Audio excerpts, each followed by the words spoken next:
ओ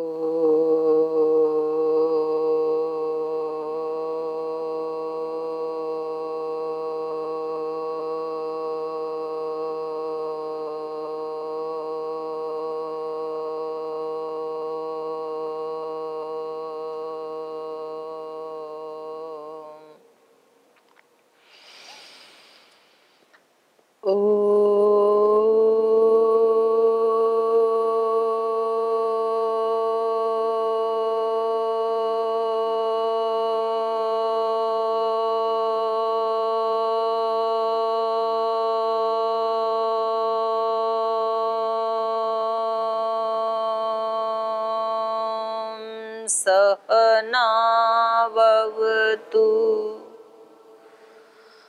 सहनौ भुनक्तु सह वीर्यं करवावहै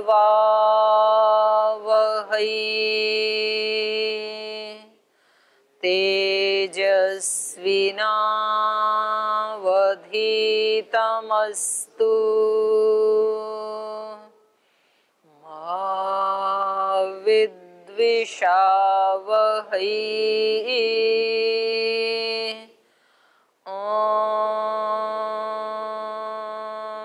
व्रतानां व्रतपते व्रतं चरिष्यामि तच्छकेयं तन्मे राध्यताम्।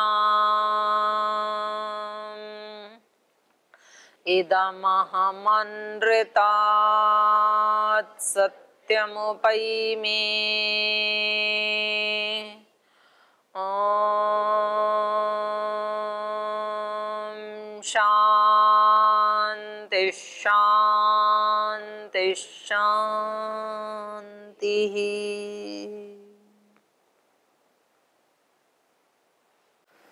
तो 2 श्लोक पढ़े थे हमने 30 सर्ग के, और आगे अब उनको जो असुर बाधा डाल रहे थे तो कैसे उनका संहार इन्होंने किया, ये हम आगे पढ़ेंगे आज। तो शुरू करें पाठ। कल तो हो गए थे प्रश्न सभी के। आयन, आयन तो अय धातु से बनता है, अयगतौ से बनता है ना। तो जो गति कर रहा है काल, तो एक काल के ग्रुप विशेष को अयन कहते हैं। तो उसके हमने 2 भाग बना दिए एक संवत्सर में, दक्षिणायन उत्तरायण। तो अयन हम 6 महीने के ग्रुप का जो काल है उसको भी अयन कहते हैं, और पूरा जो 1 वर्ष है उसको भी अयन कहते हैं। रामायण का मतलब है राम का ही अयन होगा, बार बार राम को ही इस चर्चा में लाया जाएगा पूरे इस ग्रंथ के अंदर, तो इसलिए इसको रामायण कहा। ठीक है जी। ओम दीदी जी, जी ये जो मानसिक बल और मनोबल की बात हो रही थी, ये तो एक हुआ जी। तो बौद्धिक बल और मनोबल में थोड़ा सा ये फर्क एक नजर ही करण है हमारा अंतःकरण। जैसे ये बाहर के करण है ना, करण मतलब साधन, इंद्रियां, ये तो सब बाहर के साधन है, करण है। ऐसे एक अंदर भी है, शरीर के अंदर भी है करण, लेकिन वो करण ऐसा है कि उसके 4 फंक्शन है, 4 तरह से वो काम करता है। तो इसलिए उनका नाम अलग अलग दे दिया। इंस्ट्रूमेंट एक ही है वो, लेकिन उसके फंक्शन 4 हैं। तो एक तो वो संकल्प विकल्प करता है, एक फंक्शन, एक पार्ट उसका, तो उसको हमने संज्ञा दे दिया मन। और उसी का एक फंक्शन है वो निश्चय करता है।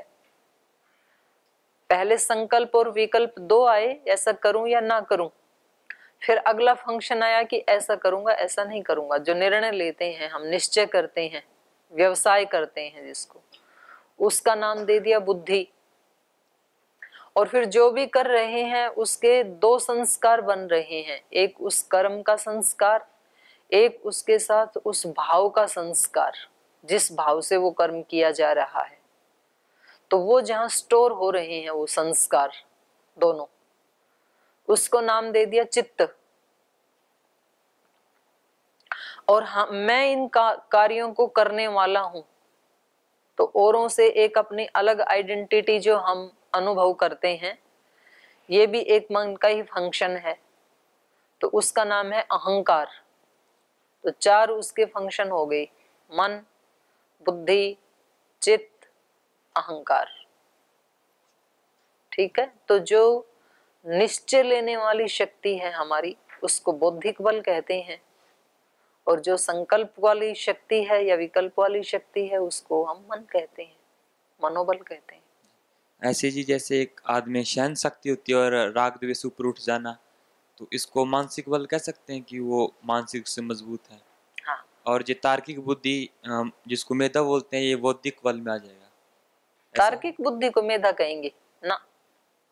मति जैसे मति और मेधा, इसको बौद्धिक बल में ले सकते हैं। हाँ, बौद्धिक बल है, दोनों ही बौद्धिक बल हैं जी। पर उसको आप ये नहीं कहोगे कि जो ज्यादा तर्क करता है वो ज्यादा मेधावी है। मेधा वो है जो सूक्ष्म अर्थों को समझने वाली शक्ति है। सूक्ष्म अर्थ मतलब मन सूक्ष्म है, बुद्धि भी सूक्ष्म है, आत्मा उससे भी सूक्ष्म है, परमात्मा उससे भी सूक्ष्म है। तो ऐसे सूक्ष्म, सूक्ष्मतर, सूक्ष्मतम विषयों को जो समझने वाली शक्ति है, उसको मेधा कहते हैं। याम मेधाम देवगणाः पितरश्च उपासते। जिस मेधा के लिए देवता भी उपासना करते हैं उस परमात्मा की, ब्रह्म की। देवगणा पितरश्च, पितरगण भी उसकी उपासना करते हैं। ताम तया माम अद्य, तया मेधया, उस मेधा के द्वारा, माम मुझको, अद्य आज ही, मेधावीनम कुरु, परमात्मा मुझे मेधा वाला बना दो, वो मेधा मुझे भी दे दो और आज ही दे दो। तो कभी भी ये नहीं सोचना चाहिए कि ऐसे पढ़ते रहेंगे और धीरे धीरे एक दिन तो कोई चमत्कार घटित हो ही जाएगा। व्यक्ति ऐसे सोचता है कि ठीक है, ऐसे किताब बांचते रहेंगे, रामायण पढ़ते रहेंगे, दर्शन पढ़ते रहेंगे और एक ना एक दिन तो ज्ञान हो ही जाएगा। तो ये गलत कल्पना है। जैसे बांचते बांचते 15 साल हो गए, 20 साल हो गए, 5 साल हो गए, 2 साल हो गए, अब तक ज्ञान हुआ नहीं, आगे भी नहीं होगा। क्योंकि ज्ञान को प्रकाशित करने के लिए अलग तरह का पुरुषार्थ करना पड़ेगा, इतने मात्र से नहीं होगा। तो आज भी नहीं हुआ, आगे भी नहीं होगा। तो वो मेधा के द्वारा होता है। ठीक है, और आत्म वाला ये तो अष्टांग योग से ही बढ़ेगा, ऐसा मान सकते हैं जी? बिना अष्टांग योग पालन के आत्म बल, आत्मा का बल तो पहले से ही है, उसमें ना कुछ घटता है ना कुछ बढ़ता है, लेकिन वो अभिव्यक्त नहीं है इस समय। और जैसे जैसे अष्टांग योग से अशुद्धि का क्षय होता है, कोई बल नहीं बढ़ता है। योग के अंगों का अनुष्ठान करने से कोई बल नहीं बढ़ता है आत्मा का, क्योंकि आत्मा बढ़ता भी नहीं है, घटता भी नहीं है, वो एक ही रस रहता है, नित्य है ना। वो नित्य वस्तुओं में कुछ घटोत्तरी या बढ़ोतरी नहीं होती है, पर अशुद्धि का नाश होता है। अशुद्धि घटती भी है, अशुद्धि बढ़ती भी है। इसलिए महर्षि पतंजलि ने भी कहा, योगांग अनुष्ठानात अशुद्धि क्षय, अशुद्धि का क्षय होने से। तो स्पष्ट कह दिया ना, योग अंगों का अनुष्ठान करने से क्या होगा? अशुद्धि का क्षय होता है, जो हमने इकट्ठी कर ली थी अज्ञान के कारण, उसका पूरा संपूर्ण रूप से क्षय हो जाएगा। आत्मा का बल पहले से ही है, आत्मा है ही, एक ही जैसा है सबका, शुद्ध है, नित्य है, पवित्र है, ज्ञान स्वरूप वाला है, प्रेम स्वरूप वाला है, वो वैसा ही है सबका। आज जो व्यक्ति हमें कुछ ऊंचा दिख रहा है या नीचा दिख रहा है, तो वो सब ये शुद्धि या अशुद्धि के कारण ही दिख रहा है, चित्त की। तो चित्त में जिसकी ज्यादा मलिनता है, मल विक्षेप ज्यादा है, तो उतना ही उसको कमजोर आत्मा कहा जाता है, दुष्ट आत्मा कहा जाता है, पाप आत्मा कहा जाता है। और जिसका वो हट गया मल जितना जितना, उतना उतना उसको महान आत्मा कहते हैं, पुण्य आत्मा कहते हैं, ऋषि आत्मा कहते हैं, देव आत्मा कहते हैं। आत्मा वही है। तो ऐसा मान सकते हैं जी, जैसे विकारों का आवरण हटेगा तो आत्मबल बढ़ जाएगा जी? बढ़ेगा नहीं, अभिव्यक्त होता जाएगा। जी। और जी हमको ऐसा लगता है कि आत्मबल बिना आध्यात्मिकता के नहीं आ सकता जी, क्योंकि आदमी बस शारीरिक बल, मानसिक और बौद्धिक बल हो सकता है, लेकिन आत्म बल तो अध्यात्म से ही आएगा। और अध्यात्म मतलब ही आत्मा का बल है। अध्यात्म का मतलब क्या समझे हो आप कि यज्ञ करना आध्यात्मिकता, ऐसे समझ लिया क्या? नहीं जी, तो आध्यात्मिकता का मतलब क्या? जैसे जो आपने बताया विकारों का आवरण हटेगा तो आध्यात्मिक बल बढ़ेगा जी, ये समझा है। आध्यात्मिक बल का मतलब ही ये है जो आत्मा से संबंधित बल है, उसी को आध्यात्मिक बल कहते हैं जी। आत्मा का बल है पवित्रता, आत्मा का बल है निर्लिप्तता, तो वो अभिव्यक्त होता जाएगा और जिस अशुद्धि ने उसको दबा रखा था वो हटती चली जाएगी। आध्यात्मिकता अलग है और आत्मा का बल अलग है, ऐसा नहीं है। क्योंकि हमने जो शब्दों के हम लोक में प्रयोग करते हैं ना, तो हम ऐसे करते हैं कि भाई आध्यात्मिक व्यक्ति होगा उसकी आत्मा ऊंची होगी। तो आध्यात्मिक मतलब क्या? तो वहां वो ये सोच लेते हैं कि जो ध्यान करता है 2-3 घंटे, जो प्राणायाम करता है, जो सात्विक आहार लेता है, जो सुबह 4 बजे उठ जाता है, वो आध्यात्मिक आदमी। और यदि कोई व्यक्ति 5 बजे उठता है और वो 1-1.5 घंटा प्राणायाम नहीं करता है, मंदिर में भी नहीं जाता है, बस वो अपने काम से काम रखता है, अपने ऑफिस जाता है, अपनी फैक्ट्री में जाता है, स्कूल कॉलेज में जाता है, या अपना कोई भी किसान है तो अपने खेत में जाता है, तो मतलब वो आध्यात्मिक व्यक्ति नहीं है, वो लौकिक व्यक्ति, ऐसा हमने मान लिया है। ऐसा अर्थ है नहीं आध्यात्मिकता का। एक मंदिर या मस्जिद या गुरुद्वारे में जाने वाला व्यक्ति भी आध्यात्मिकता से दूर हो सकता है और एक अपने कर्तव्य कर्मों को करने वाला व्यक्ति भी आध्यात्मिक हो सकता है, भले ही वो बाहर के कोई रिचुअल ना करे।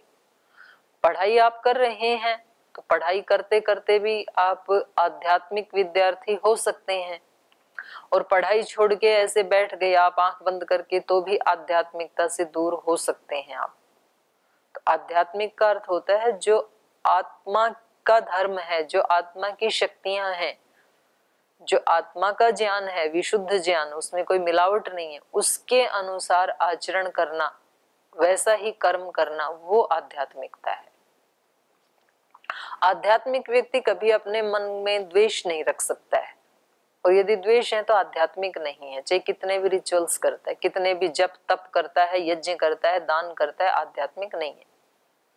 अगर उसके मन में अभी भी राग है किसी के प्रति द्वेष है, किसी के प्रति अपनापन है, किसी के प्रति परायापन है, तो वो व्यक्ति आध्यात्मिक नहीं है। और जिसके अंदर ये नहीं है वो भले ही एक दिन भी यज्ञ ना करे, संध्या ना करे, भले ही उसने एक भी दर्शन नहीं पढ़ा हो, वो व्यक्ति आध्यात्मिक है। ठीक। और जी जन वाले जी, ये तो इसको तो ऐसे नहीं कह सकते कि जो अपना में स्वतंत्र है, क्योंकि शरीर के बल, मानसिक, बौद्धिक, इनमें से कोई होगा तो ही आदमी के पास जन बल आ सकता है। ऐसा जन बल जी, जैसे बाकी जो 5 वाले इनमें से अगर कोई होगा तो ही जन बल आ पाएगा जी। नहीं, ये जरूरी नहीं है। इसके बिना कैसे पॉसिबल है जी? आध्यात्मिक व्यक्ति जब उसको जन बल को नहीं चाहता है तो उसके पास नहीं होगा। तो ऐसे भी तो ऋषि हुए ना, वैसे कि जो एकांत में रह रहे हैं, सिर्फ तो उन्होंने जीवन का वो वाला उस तरीके से सेवा करके अपने जीवन को आगे बढ़ाना, उसको नहीं चुना उन्होंने, और किसी व्यक्ति ने चुना तो वो वैसा हो भी सकता है। लेकिन ये कोई कसौटी नहीं है कि आध्यात्मिक व्यक्ति है तो उसके पास जनबल होना ही चाहिए। यदि जनबल नहीं है तो वो आध्यात्मिक भी नहीं है। और जिसके पास जनबल है वो सब आध्यात्मिक ही है, ये भी जरूरी नहीं है। राजनेताओं के पास है जनबल, पर जरूरी नहीं है कि वो राजनेता आध्यात्मिक भी हो भी सकता है, नहीं भी हो सकता है। तो ये कोई जरूरी नहीं है। हमारा प्रश्न ये है कि जनबल होने के लिए शारीरिक, मानसिक और बौद्धिक बल होना चाहिए जी, ये जरूरी है, इसके बिना तो नहीं हो पाएगा। एक पूछना चाह रहे हैं हम। उसके लिए अलग पुरुषार्थ है जी, पुरुषार्थ के लिए कोई ना कोई बल की तो जरूरत पड़ेगी जी। तो वो तो है ही जी। उस तरह की कुशलता तो होनी ही चाहिए जो उस जनबल को इकट्ठा करने में अपेक्षित है, वो कुशलता तो होनी ही चाहिए उसमें। हमने विनोबा भावे की जीवनी पढ़ रही थी जी। हाँ, तो उसमें लेखिका ने उनके बारे में लिखा कि उनका सबसे अच्छा गुण था कि वो क्षण प्रति क्षण अपनी बढ़ोतरी करते जाते थे जी। तो ऐसा हम क्या करें कि हम भी हर क्षण अपने आप में बढ़ते जाएंगे? जो हमारी आत्मा की शक्तियों को ढक ले रहे हैं, मल, आवरण, विक्षेप, उनसे दूर रहें, तो प्रतिक्षण वो बढ़ोतरी का मतलब है उस अपनी आत्मा की शक्तियों की अभिव्यक्ति वो होती चली जाएगी। तो यही हमें योग दर्शन बता रहा है, जो अभी मैंने सूत्र बोला ना, योगांग अनुष्ठानाद अशुद्धि क्षय ज्ञान दीप्ति। कब तक होगी वो ज्ञान दीप्ति? अविवेख्याते। तो इससे ये पता चल रहा है कि वो बढ़ोतरी एकदम से ऐसे बूस्ट नहीं होती है, थोड़ा थोड़ा बढ़ती है। वो प्रकाश थोड़ा थोड़ा बढ़ता चला जाता है, एकदम से नहीं होता है। कल भी बताया था ना ये मैंने कि सूर्योदय एकदम से नहीं होता है ना। सुबह जब सूर्योदय होता है तो एक बार तो जैसे 4-5 बजे बहुत घनघोर अंधेरा था और अगले ही क्षण में 12 बजे जैसा प्रकाश हो जाए, ऐसे होता है क्या सूर्योदय? ऐसे नहीं होता है। तो कैसे होता है? 5 बजे थोड़ा थोड़ा उजाला होता है, 6 बजे उससे ज्यादा उजाला होता है, फिर 7 बजे और ज्यादा उजाला हो जाता है बिल्कुल स्पष्ट, पर सूर्य नहीं आया है तब भी 7 बजे भी। सूर्य आजकल आ रहा है 7:25 के लगभग, 7:20 7:25 पे। तो तब फिर 7:20 पे थोड़ा सा लाल रंग का निकलेगा, वहां से दिखेगा, मतलब हमें लाल। फिर वो थोड़ा आधा निकला, फिर 75%, पहले 25%, फिर 50, फिर 75, फिर पूरा का पूरा निकल गया बाहर। लेकिन तब भी रंग उसका लाल है, ऐसा प्रकाश तभी भी नहीं है बाहर आने के बाद भी। फिर थोड़ी सी 5-7 मिनट के बाद वो गोल्डन होने लगता है, थोड़ा प्रकाश बढ़ने लगता है। फिर 20-1 मिनट के बाद और ज्यादा सफेद सफेद किरणें होती हैं और फिर 12 बजे जाकर के वो अपने पूर्ण उसके ऊपर होता है, प्रकाश के ऊपर। तो ऐसे ही आत्मा का प्रकाश भी, आत्मा की शक्तियां भी, जितनी जितनी मात्रा में हम एक सात्विक जीवन जीते हैं, संतुष्टता से भरा हुआ, संतोष से भरा हुआ जीवन जीते हैं, सेवा से भरा हुआ जीवन जीते हैं, प्रसन्नता से भरा हुआ जीवन जीते हैं, प्रार्थना से भरा हुआ जीवन जीते हैं, उतना उतना उजाला होता चला जाता है, लेकिन धीरे धीरे ही होता है। तो ऐसे ही महात्मा विनोबा भावे जीते थे। तो इससे उनकी मेधा इतनी शार्प हो गई, क्योंकि चित्त एकाग्र हो जाता है ना, अशुद्धियां हट जाती हैं। अशुद्धियां हट जाती हैं तो उनकी बुद्धि इतनी सूक्ष्म हो गई थी कि उनको 16-17 तो भाषाएं आती थी। जिस प्रांत में जाते थे उस प्रांत के लोगों के साथ उसी प्रांत की भाषा में वो बात करते थे। तो एक तो वो अपने मन के भावों को अच्छे से समझा सकते हैं उस प्रांत की भाषा में, क्योंकि अब हम यदि कर्नाटक में जाकर के हिंदी में बात करते हैं तो जिनको हिंदी आती है वो तो हमारे भावों को समझ लेते हैं, लेकिन जो कन्नड़ भाषा जानते हैं वो हमारे भावों को नहीं समझ सकते। फिर हम किसी दूसरे को कहते हैं कि आप ट्रांसलेट कर दो, तो वो शब्दों का तो ट्रांसलेशन कर देगा, लेकिन हमारे भावों का कैसे करेगा? तो नहीं हो पाता ना। तो आचार्य विनोबा भावे ने लाखों एकड़ जमीन दान ली लोगों से। तो कोई व्यक्ति 5 पैसे तो दान देता नहीं है। लाखों एकड़ जमीन उस जमाने में लेना, और वो भी पैदल चल चल करके। रोजाना 15 किलोमीटर पैदल चलते थे वो। एक स्थान से दूसरे स्थान पे जाते तो सुबह सुबह पैदल चल के ही जाते थे वो। वहां जाकर के फिर लोगों की सभा लेते, उनको अपनी बात समझाते क्यों देनी चाहिए। तो एक तो उनका खुद का अपना ऐसा जीवन, निष्प्रिय जीवन था, कोई पद नहीं था उनके पास। यद्यपि उनको शुरू में कांग्रेस में पद दिए थे महात्मा गांधी ने, लेकिन उन्होंने जब उनकी आत्मा ऐसे जागृत हुई कि मुझे तो इस रास्ते पे चलना है, तो सबसे पहले तो पदों से इस्तीफा दिया उन्होंने, मेंबरशिप से भी इस्तीफा दे दिया कांग्रेस में। उस समय कांग्रेस की अच्छी स्थिति थी और पहली पार्टी वही थी। और उसके बाद वो उन लोगों से बातचीत करते थे, उनसे जमीन मांगते थे। तो ये कैसे हो पाया? क्योंकि वो उसी प्रांत की भाषा में उनसे बात करते थे। तो अपने सारे भावों को उन लोगों तक वो आसानी से, महाराष्ट्र में जाएंगे तो मराठी में बोलेंगे, आंध्र प्रदेश में जाएंगे तो तेलुगु में बोलेंगे, केरल में जाएंगे तो तमिल में बोलेंगे, मलयालम में बोलेंगे, तमिलनाडु में जाएंगे तो तमिल में बोलेंगे। तो वो ऐसे अलग अलग प्रांत में जाते थे, उनको इतनी बहुत सारी भाषाएं आती थी। तो कैसे सीखी उन्होंने? ऐसे सीख ली चलते चलते ही। और ऐसे सीखी कि जिस प्रांत में जाते थे उस प्रांत के संतों की जीवनियां पढ़ते थे वो, तो उससे डबल लाभ होता था। एक तो भाषा आ रही है और दूसरा उस संत के जीवन से भी प्रेरणा मिल रही है। तो ऐसा उन्होंने अपना बना लिया एक अपने जीवन का। तो वो ऐसे सेवा करते जाते थे कि भगवान जो भी करवा रहा है इस शरीर के माध्यम से, तो उनका जो दर्शन था वो श्रद्धेय स्वामी जी महाराज जैसा था। स्वामी जी महाराज का दर्शन ये है कि इस शरीर को तो नष्ट होना है, इसलिए इससे जितनी सेवा की जा सके उतनी कर लो, नींबू की तरह निचोड़ दो इसकी शक्तियों को, कुछ बचा के मत रखो, क्योंकि ये नष्ट होने ही वाला है। तो कुछ विद्यार्थी ऐसे होते हैं कि वो अपनी पढ़ाई के साथ साथ 2, 3, 4 सेवाएं और अतिरिक्त लेकर के रखते हैं, और वो सेवाएं भी कर लेते हैं और पढ़ाई में भी अच्छे होते हैं। और कुछ ऐसे होते हैं कि मतलब एक सेवा नहीं करते हैं, केवल पढ़ाई पढ़ाई, और उस पढ़ाई में भी वो जय जयकार नहीं करते, क्योंकि वो अपनी सारी शक्तियों को और अपने चित्त को एकाग्र नहीं कर पाते। हमारे यहाँ एमए सेकेंड ईयर में एक विद्यार्थी हैं, वो मनीष जी, उनको आचार्य जी बीच बीच में किसी कार्य से बाहर भेजते रहते हैं और वो बहुत कम कक्षा में आते हैं, लेकिन उनके नंबर अच्छे हैं। तो उस व्यक्ति ने ये है अपना जितनी देर पढ़ता है एकाग्र उस चित्त से पढ़ लिया, पर्याप्त है उतना, बाकी में दूसरी सेवा भी कर लेते हैं। तो ऐसे मनुष्य में शक्तियां अनंत हैं। श्रद्धेय स्वामी जी महाराज कैसे कर पाते होंगे इतनी सेवाएं? क्योंकि समाहित चित्त है, इधर उधर शक्तियों को कहीं बिखेर नहीं रखा है, तो इसलिए बहुत सारी सेवाएं कर पाते हैं। हमारे से हमारी पढ़ाई नहीं हो पा रही है, उसी एक ही काम में लगे हैं 24 घंटे, उसमें भी मतलब नानी याद आ रही है। तो बुद्धि को ढक रखा है, बिखेर रखा है, फोकस नहीं कर रखा है शक्तियों को।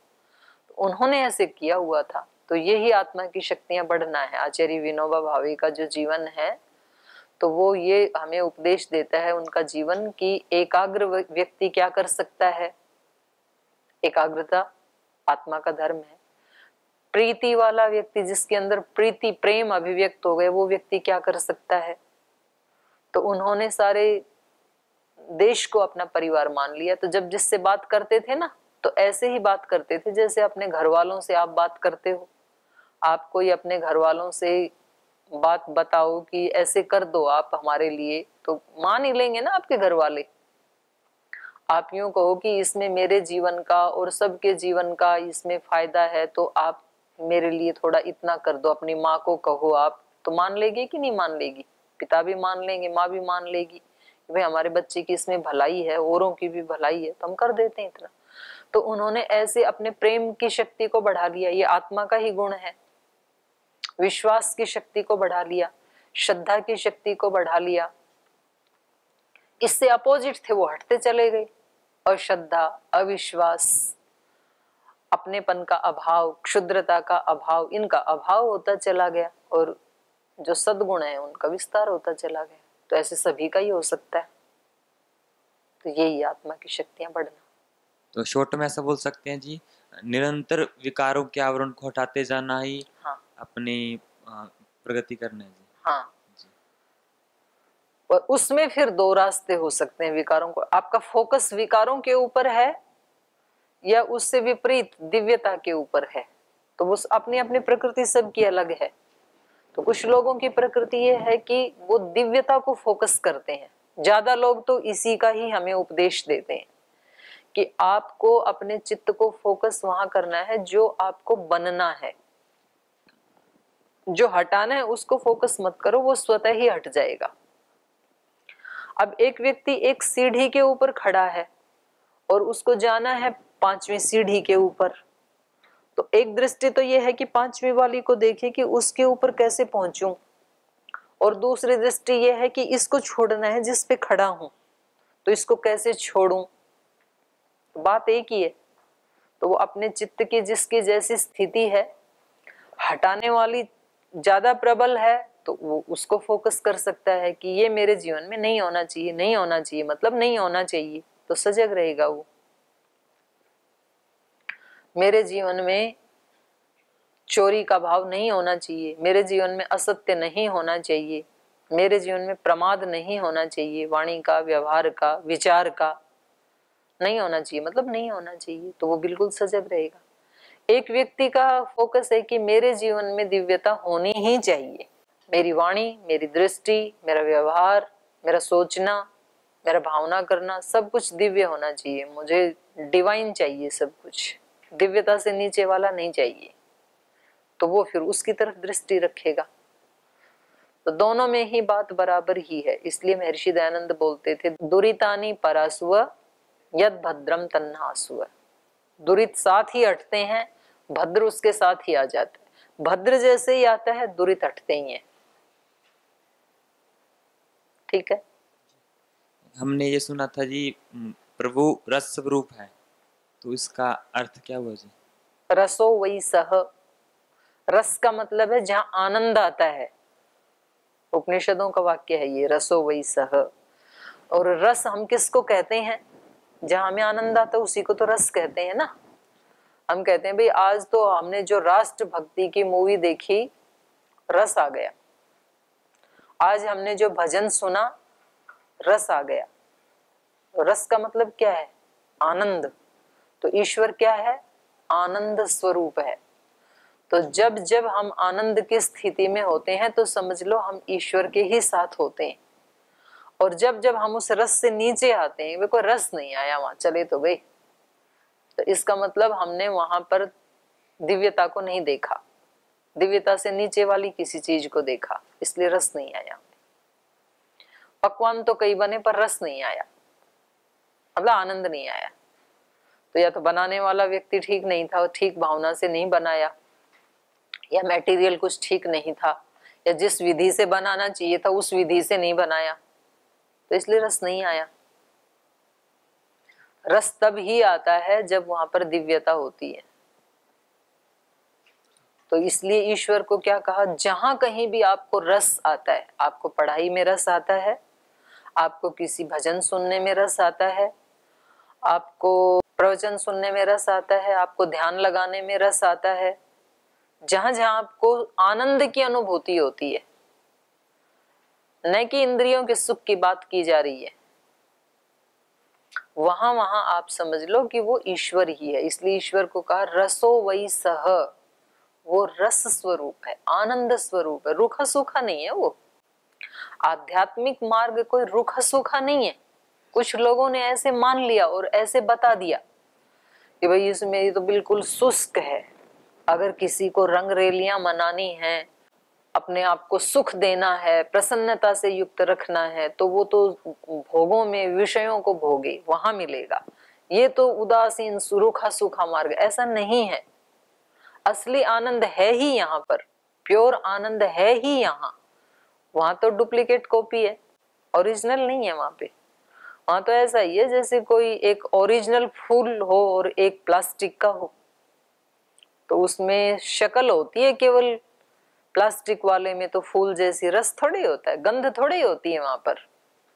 गंध और रस तो ओरिजिनल में ही होता है। तो ओरिजिनल, या हम ये कहें कि वास्तविकता तो वहीं पर ही है जहां भगवत्ता है,